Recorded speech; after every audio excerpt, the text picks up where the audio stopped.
இதுக்கு பேரு. இன்னைக்கு என்ன நடக்குதுங்களா? இதுல ஒரு ஃபங்க்ஷன். எங்க போயிட்டு வந்தீங்க? நான் ஒரு ஃபங்க்ஷனுக்கு போயிட்டு வந்தேன். அப்ப ஃபங்க்ஷன் எல்லாத்துக்கும் பேர் ஃபங்க்ஷன். கிட்னி ஃபங்க்ஷன் ஆகுதான்னு டாக்டர் கேட்கிறார். எனக்கு இந்த ரெண்டுக்கு சரியான அர்த்தம் என்னவோ இயக்கம் விளங்குது. இதுக்கும் ஃபங்க்ஷன் அதுக்கும் ஃபங்க்ஷன் நல்லா இல்லைங்களே. நிக்காஹுக்கும் ஃபங்க்ஷன் தான் பேரு, விழாவுக்கும் ஃபங்க்ஷன் தான் பேரு, கிட்னிக்கு ஃபங்க்ஷன் தான் பேரு. இது என்ன நல்லா இல்லையா? அது மூத்திரமா இருக்குது, இது இதா இருக்குது. சரி, நிக்காஹ்லயே அது மாதிரி தான் ஒண்ணு இருக்கு, விடுங்க பேரு. அது ஒரு ஃபங்க்ஷன், அவ்வளவுதான். இப்படி ஃபங்க்ஷன் பேர் வச்சுட்டு மார்க்கத்துடைய சுன்னத்தையே மறந்து போச்சு சகோதரர்களே. எப்படி மதரசாக்களுக்கு காலேஜ் பேர் வச்சுட்டு அது அல்லாஹ்வுடைய கிதாபை படிக்கிற இடம்ங்கறத மறந்துட்டோம். இது ஒரு காலேஜ். எப்படி அங்க ஒரு காலேஜ் இருக்குது, திருச்சியில ஒரு காலேஜ் இருக்குது, அந்த நாக்கியர் காலேஜ் இருக்குது, ஜமால் ஒரு காலேஜ் இருக்குது, நியூ காலேஜ் இருக்குது. அது ஒரு காலேஜ். காலேஜ் பத்தி எங்களுக்கு ஆட்சேபனை இல்லை. ஆனால் மதரசா காலேஜ் அல்ல. மதரசா என்பது, தர்ஸ் என்பது ஹதீஸிலே வந்த வார்த்தை. இது அல்லாஹ்வுடைய கலாமும் ரசூலுடைய கலாமும் ஓதப்பட்டு அதற்காகவே தங்களுடைய வாழ்க்கையை தியாகம் செய்ய பயிற்றுவிக்கப்பட்ட அனுப்புகிறவர் தான் இங்கே டிகிரியும் இல்லை, டிப்ளமாவும் இல்லை. என்னவோ ஒரு அடையாளம் தேவைன்னு சொல்லி ஒரு சனது கொடுக்க ஆரம்பிச்சாங்க. சனதுக்கு டிப்ளமாங்கிற தர்ஜுமா யாராவது எடுத்து காமிக்கிட்டு பார்க்கலாம். சனதுக்கு டிப்ளமாவுக்கு சம்பந்தமே கிடையாது. சனதுக்கு டிகிரிக்கு சம்பந்தமே கிடையாது. சனது என்ற வார்த்தைக்கே அர்த்தம் வேற. மதரசாவில் சனது கொடுக்கிறதுக்கும் காலேஜில் டிப்ளமா கொடுக்கிறதுக்கும் வானத்துக்கு பூமிக்கு இடையில உள்ள வித்தியாசம் இருக்கு. ஆக தனி மனிதன் திருந்தணும், மனம் திருந்தணும். இதுக்கு என்ன செய்யணும்? அல்லாஹ்வுடைய பயம் வரணும். அல்லாஹ்வுடைய பயம் கிடைக்கிற சரக்கல்ல. அல்லாஹ்வை பற்றி பேசி பேசி சொல்லி சொல்லி காதால கேட்டு கேட்டு கண்ணால பார்க்கிற வஸ்துகளை எல்லாம் அல்லாஹ்வை பார்த்து சிந்தனையில அல்லாஹ்வை சிந்திச்சு நாவால அல்லாஹ்வை பேசி இப்படி 4 வழிகள் மூலமாகவும் அல்லாஹ்வை மனதிலே இறக்கணும். அல்லாஹ் தஆலா தௌஃபீக் தரட்டும். ஒவ்வொருத்தர் திருந்தணும், ஆணும் திருந்தணும், பெண்ணும் திருந்தணும். இதெல்லாம் தவிர 2வது பட்சம் இருக்குதுங்க ஆண் பெண். எல்லாரும் சொல்றாங்க உலகத்தில் ஆணாதிக்கம் அதிகமா போச்சு, ஆணாதிக்கம் அதிகமா போச்சு. பெரிய கொடுமையா இருக்கு. எல்லா இடத்துலயும் வீடுகள்ல நுழைஞ்சு பாருங்க, ஆணாதிக்கமா பெண்ணாதிக்கமா? நெஞ்சில கை வச்சு சொல்லணும். நான் சில வீடுகள்ல காதலே விழுந்திருக்கு. ராத்திரி ரொம்ப நேரம் கழிச்சு வர்றாரு. இந்நேரம் வரைக்கும் எங்க போய் தொலைஞ்சீங்க? இவன் உயிரோட இருக்கணுமா? தேவையா இப்படி ஒரு வாழ்க்கையா? நம்ம போற நேரத்துக்கு கதவை திறந்து விட்டு அஸ்ஸலாமு அலைக்கும் வாங்க, ரொம்ப நேரமா அழுத்து போய் வர்றீங்களே, சீக்கிரமா வாங்க, சீக்கிரமா சாப்பிடுங்க, படுங்க, கையமுத்தி விடட்டுமா காலமுத்தி விடட்டுமான்னு கேட்கணும். எங்க நினப்பு தான், எனக்கு எல்லாம் நடப்பு தான்.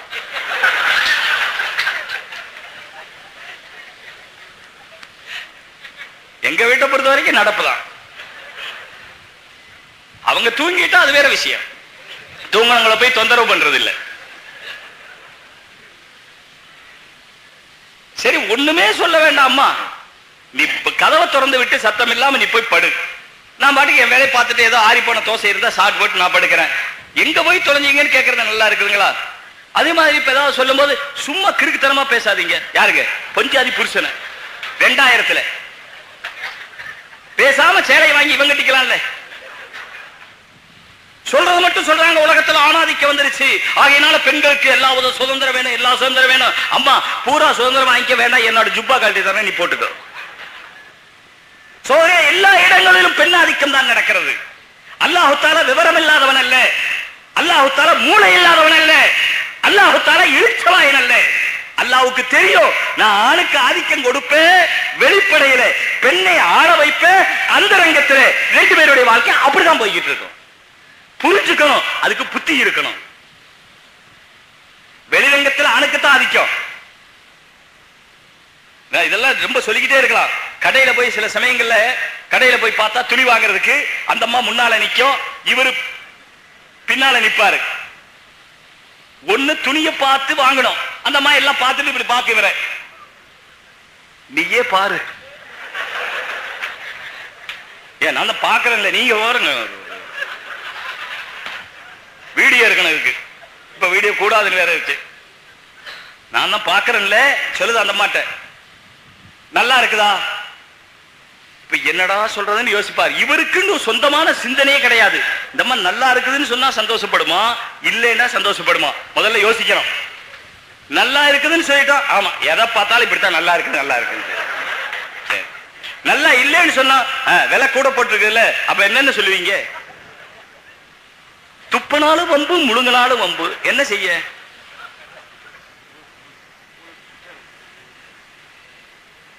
உண்மை நடப்பு சகோதரர்களே. ஒரு ஆள் வெளியே உட்கார்ந்து இருந்தார், கடைக்கு வெளியே. இன்னொருத்தர் வந்தார், அவரும் சிகரெட் குடிச்சு உட்கார்ந்தாரு. இவரும் வந்தாரு, சிகரெட் பத்தி நெருப்பட்டி கேட்டாரு, கொடுத்தாரு. கொடுத்துட்டு யாருங்க எந்த ஊருங்கன்னாரு. ஒரு பெரிய நகரத்தில் நடந்தது. எந்த ஊருங்கன்னாரா, ஒரு ஊரை சொன்னாரு. நீங்க எந்த ஊருங்கன்னாரு. என்ன இங்க உட்கார்ந்து இருக்கிறீங்க?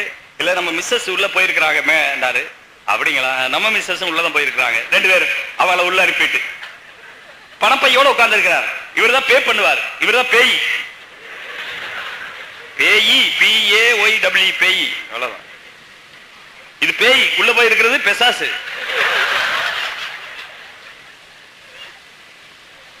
உட்கார்ந்து இருக்கிறாரு. அப்ப கொஞ்சம் பொறுத்து கேட்டாரு. நான் காலையில போச்சுங்க நம்ம மிஸ்ஸஸ், இன்னும் காலையில வயிறு பசிக்குது, மணி 3 ஆச்சுண்டு. சொல்றாரு, அந்த கடை தீபாவளி சீசன்ல ராத்திரில வந்திருக்கோம். அப்படிங்களா, எம் மிஸ்ஸஸ் நேத்து போச்சுங்க, இன்னும் காணல. அல்லாஹ் தஆலா மகா பெரிய ஹிக்மத் உள்ளவன். ஆணுக்கு அறிவை கொடுத்து வெளி நிர்வாகம் பார்க்க இப்படி ஒரு அமைப்பை அமைத்து, பெண்ணுக்கு உள் நிர்வாகம் பார்க்க அப்படி ஒரு அழகை கொடுத்து, பெண் தேடப்படுபவள், ஆண் தேடுகிறவன்.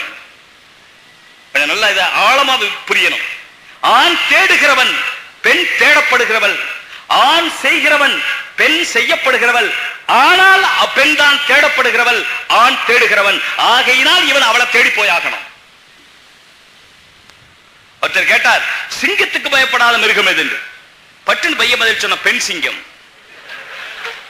இதுதான், அதை தேடி வரணும். பின்னாலேயே வரும்பா. நாய் பார்த்திருக்கேன் ரோட்ல. அதே மாதிரி தான் சிங்கமும். நீ சிங்கமா இருக்கலாம், காட்டுக்கு ராஜாவா இருக்கலாம், ஆனால் உனக்கு ராஜா நான் தான் சொல்லு பெண் சிங்கம். அது பயப்படாது. இதுதான் அதை தேடி தேடி பின்னாலேயே போகணும். அதுக்கு பின்னாலேயே அல்லாஹ் சிங்கத்துக்கு அப்படித்தான் அமைச்சிருக்கிறான், நமக்கு அப்படித்தான் அமைச்சிருக்கிறான். ஆகையினால் பெண் தேடப்படுபவள். அவளுக்கு அல்லாஹ் தஆலா உரிமை வெளிரங்கத்தில் கொடுக்கலையே தவிர அந்தரங்கத்தில் மகா பெரிய உரிமையை கொடுத்திருக்கிறான். அந்த உரிமையோடு அந்த பெண்ணை அல்லாஹ்வுக்கு பயக்கிறவளாக ஆக்கணும். குடும்பத்துடைய பிரச்சனையில இங்கே நான் இந்த தலாக் விஷயத்தை சொல்லி முடிக்கிறேன். நேரம் ஓடிக்கிட்டே தான் இருக்கும். நீங்க எவ்வளவு நேரம் வரைக்கும் பேச சொல்றீங்களோ அவ்வளவு பேசலாம்னு பின்னாலும் சொல்றாங்க. நீங்க என்ன சொல்றீங்க? அப்படி இல்லை. அதாவது பேசலாம்னு சொல்லும் போதே முடிச்சுக்கணும். எப்படி டாக்டர் சொல்றாரு, பசி இருக்கும் போதே சாப்பிடறத நிறுத்திக்கணும். அப்பதான் அடுத்த தடவை இந்த ஊருக்குள்ள நுழைய விடுவீங்க. போன தடவை வந்து 2.5 மணி நேரம் பேசிட்டு போயிட்டேன் அங்க அக்ராரம் பள்ளிவாசல்ல. அதே ரொம்ப அதிகமாய் போச்சு. சரி, அதான் கடைசின்னு நினைச்சேன். அல்லாஹ் தஆலா அங்கிருந்து தான் இந்த மாநாட்டுக்கு உருவாக்கமே கொடுத்தான். சொல்ல வர்றேன், ஆணுக்கு பெண்ணுக்குள்ள உறவு சரியாகணும்.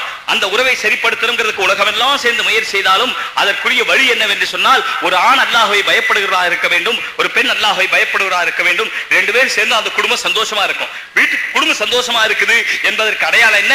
வீட்டுக்குள்ள போன நுழைஞ்ச உடனேயே, பெல் அடிச்ச உடனேயே, அல்ல கதவு தட்டின உடனேயே, கதவை திறந்த உடனேயே ஆண் உள்ள நுழைய அஸ்ஸலாமு அலைக்கும் சொல்லணும். பெண் என்ன சொல்லணும்? மனைவி என்ன சொல்லணும்? வலைக்கும் அஸ்ஸலாம், வாங்கன்னு உள்ள கூட்டு போய் செருப்பை கழட்டிட்டா, செருப்பை வெயில் படாத இடமா எடுத்து வச்சுட்டு உள்ள வாங்கன்னு முன்னாலே கூட்டிட்டு போயிட்டு, ரொம்ப வெயில்ல கருத்து போய் வந்திருக்கிறீங்களே, சும்மா ஃபார்மாலிட்டிக்கு சொல்றதா? இப்ப என்ன போய் கருத்து போய் வந்திருக்க சொல்ல முடியுங்களா? ஃபார்மாலிட்டிக்காக சொல்லலாம். எப்படி வந்து அம்மா மகனை பார்த்தா இணைச்சு போயிட்டேன்னு சொல்றது பழக்கம். அது அம்மா சொல்ல வேண்டிய முறைக்கு சொல்றது அப்படிதான். அது மாதிரி சொல்லலாம், அதுல ஒண்ணும் தப்பில்லை. கூட்டிட்டு போயிட்டு பிறகு டீயா தண்ணியா கொடுத்துட்டு மறுபடியும் சகஜமா இருக்கிற நேரத்துல தேவையான விஷயங்களை பேசுறது. இது மாதிரி ஒரு குடும்பம் உண்டாக்கணும். இப்படி உண்டானதுக்கு பிறகு குடும்பத்துல சச்சரவுங்கிறது வரத்தான் செய்யும். ஆண் பெண் சேர்ந்தா சச்சரவு வரத்தான் செய்யும். ஏன்னா ஆணுடைய பார்வை வேற, பெண்ணுடைய பார்வை வேற.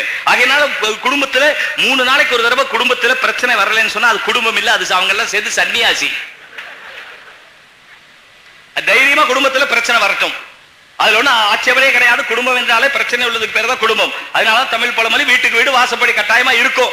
ஆனா பிரச்சனையை நம்ம எப்படி அணுகிறோம், எப்படி தீர்த்துக்கிறோம் அப்படிங்கறத நம்ம இப்ப கேட்க வேண்டிய கேள்வி. பிரச்சனை எப்படி தீர்த்துக்கணும்? அல்லாஹ் தஆலா வழிமுறைகள் சொல்லி தந்திருக்கிறான். முதல்ல அல்லாஹ் என்ன சொன்னா தெரியுங்களா? குர்ஆன்ல ரசூலுல்லாஹ் என்ன சொன்னாங்க? பிரச்சனை பெண்ணுக்கு பெண்ணோடு பிரச்சனை கட்டாயம் வரும்.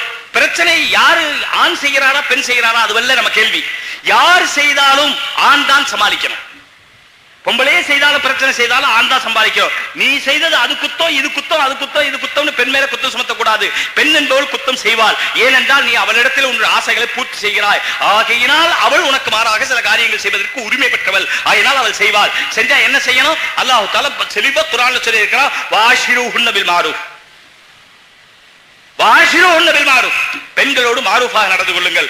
மாரூஃப் என்ற வார்த்தைக்கு மட்டும் முஃபஸ்ஸிரின் இடத்துல கேட்டால் ஏராளமான அர்த்தம் இருக்கு. மாரூஃப் என்ற வார்த்தைக்கு நான் சுருக்கமாக ஒரு அர்த்தம் சொல்லுகிறேன். அதாவது எந்த நேரத்தில் எப்படி நடந்தால் சுமூகமும் சகஜ நிலையும் சமரசமும் சந்தோஷமும் உண்டாகுமோ, நன்மை விளையுமோ, அந்த இடத்தில் அப்படி நடப்பதற்கு பெயர் தான் மாரூஃப். மாரூஃப்க்கு எந்த இலக்கணமும் சொல்ல முடியாது. எந்த நேரத்தில் எப்படி நடக்கணும், பேசணுமா பேசாம இருக்கணுமா, சண்டை வந்தா பேசணுமா பேசாம இருக்கணுமா, கணவன் மனைவி பிரச்சனை வந்தா பேசணுமா பேசாம இருக்கணுமா, எது மாரூஃப் அப்படின்னு நீங்க கேட்க கூடாது. அந்த நேரத்தை புரிஞ்சுக்கணும். இப்போ பேசினா பிரச்சனை கூடுமா, பேசாம இருந்தா பிரச்சனை கூடுமா? சில சமயத்துல பேசினா கூடும், சில சமயத்துல பேசாம இருந்தா கூடும். அப்ப பாத்துக்கிறோம் எந்த எப்படி செய்தா நல்லதோ அதை அப்படி செய்யணும். ஒருத்தர் சொன்னார், நான் கல்யாணம் முடிச்சு 18 வருஷம் ஆச்சு, எங்க வீட்டுல எந்த பிரச்சனையும் இல்லை. என்னங்க 18 வருஷமா பிரச்சனையே இல்லையா? ஒரு பிரச்சனை கூட இல்லைன்றார். 18 வருஷம் ஒரு பிரச்சனை கூட இல்லாம நீங்க என்ன கணவன் மனைவியா தான் வாழ்றீங்க? ஆமா வாழ்றோம், 2 பேரும் ஒன்னா தான் இருக்கிறீங்க, ஒன்னா இருக்கோம், ஒரு பிரச்சனையும் இல்லையா? வரல. என்ன அது எப்படி நீங்க சொல்லி கொடுங்களேன் அப்படின்னு கேட்டார். அவர் சொன்னாரு, நாங்க கல்யாணம் ஆரம்பத்திலேயே அந்த ஆரம்ப நேரத்திலேயே முடிவு பண்ணிட்டோம். என்ன முடிவு பண்ணிட்டோம்? அதாவது பெரிய பிரச்சனைகளுக்கெல்லாம் நான் என்ன சொல்றேனோ அது என் மனைவி கேட்டுக்கணும், சின்ன பிரச்சனைக்கெல்லாம் மனைவி என்ன சொல்றாங்களோ அது நான் கேட்டுக்கணும். அப்படின்னு நாங்க பிரச்சனைகளை பங்கு வச்சுக்கிட்டோம். அப்படிதான் கரெக்ட், ரொம்ப நல்லா இருக்கு சார். அப்புறம் கேட்டாரு, அது என்னங்க பெரிய பிரச்சனை சின்ன பிரச்சனை? அப்பதான் சொன்னாரு, சின்ன பிரச்சனை சொன்னா பையனை எந்த ஸ்கூல்ல சேர்த்தணும், பையனுக்கு என்ன ட்ரெஸ் வாங்கணும், பையனுக்கு என்ன சாப்பாடு கொடுக்கணும், பையனை எந்த நேரத்தில் எழுப்பணும், எந்த நேரத்தில் தூங்க வைக்கணும், பிறகு எந்த கடையில போய் சாமான் வாங்கணும், இன்னைக்கு என்ன வீட்டுல சாப்பாடு, இது மாதிரி உள்ள வீட்டு பிரச்சனைகள், வீடு எப்படி இருக்கணும், பர்னிச்சர் எப்படி இருக்கணும், இதெல்லாம் சின்ன பிரச்சனை. இதெல்லாம் மனைவி பாத்துக்கிறது. பெரிய பிரச்சனை எதுங்க? இந்த கலைஞரை கைது செய்தது சரியா சரியில்லையா, வந்து அதை விட்டது சரியா சரியில்லையா, முஷரஃப் வர்றாரு அவர் பத்தி என்ன செய்யலாம், இதெல்லாம் தாஜ்மஹால்ல என்னென்ன அலங்காரம் செய்யலாம், இதெல்லாம் பெரிய பிரச்சனை, வீட்டுக்காரர் பார்த்துக்குவார். சின்ன பிரச்சனை அம்மா பார்த்துக்கணும். இதை நாங்க முடிவு செய்துட்டு அதனால பிரச்சனை இல்லை. என்ன அர்த்தம்? எல்லா பிரச்சனைகளை விட்டு இவர் ஒதுங்கி விட்டார்னு அர்த்தம். ஏன் நம்மளும் செய்யலாம் தானே, பக்கம் அப்படியேதான் சொல்லணும், பக்குவமா சொல்லலாம். ஆஷிருஹுன்ன பில் மாரூஃப். சில விஷயங்களை அந்த பெண்களிடத்திலிருந்து நீங்கள் உங்களுக்கு வெறுப்பானதாக பெற்றுக் கொள்வீர்களே, ஆனால் சில விஷயங்களை உங்களுக்கு நல்லதாக பெற்றுக் கொள்வீர்கள். குர்ஆனிலே இருக்கிறது. இன்னொரு ஆயத்தில் இருக்கு.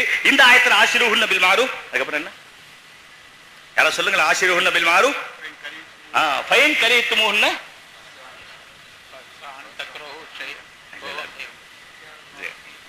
ஐயஜஅலல்லாஹு ஃபீ கைரன் கஸீரா.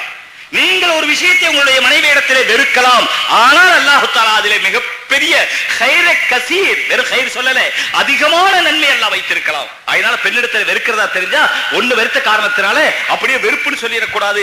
நீங்கள் வெறுக்கிற ஒரு விஷயம் அது பெண் தான், அவளுக்கு புத்தி குறைவு என்று சொல்லப்பட்டது வாஸ்தவம் தான்.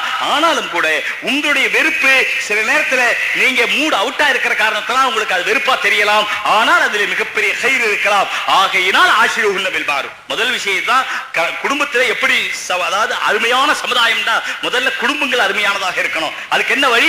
பெண்களை வெறுக்காதீர்கள். ஆஷிருஹுன்ன பில் மாரூஃப். ஒன்னு வெறுப்பா தெரிஞ்சா கூட அதுல கைர் இருக்கும் என்று நம்புங்க, அல்லாஹ் தஆலா கைராக்கி வச்சிருவான். இது குர்ஆன்ல இருக்கு, ஹதீஸ்ல இருக்கு. இன் கரீத்தும் ஷை அம்ரன் அல்ல ஷையன், ஒன்றை நீங்கள் ஒரு காரியத்தை நீங்கள் அந்த பெண்ணிடத்திலே வெறுக்கிறீர்கள் என்றால் பல காரியங்கள் அந்த பெண்ணிடத்திலே உங்களுக்கு விருப்பமானவை இருக்கிறது அல்லவா, அதை பார்த்து இதை விட்டு விடுங்கள். ஒரு விஷயத்துல நமக்கு பிடிக்கலங்கிற காரணத்துக்காக 10 விஷயம் பிடிச்சது இருக்குது இல்ல, இருக்கா இல்லீங்களா? கல்யாணம் ஆயிடுச்சுங்களா? அதான் இப்படி முழிக்கிறீங்க, கொஞ்சம் பார்த்தாலே தெரியுது, பார்வையே சரியில்லை.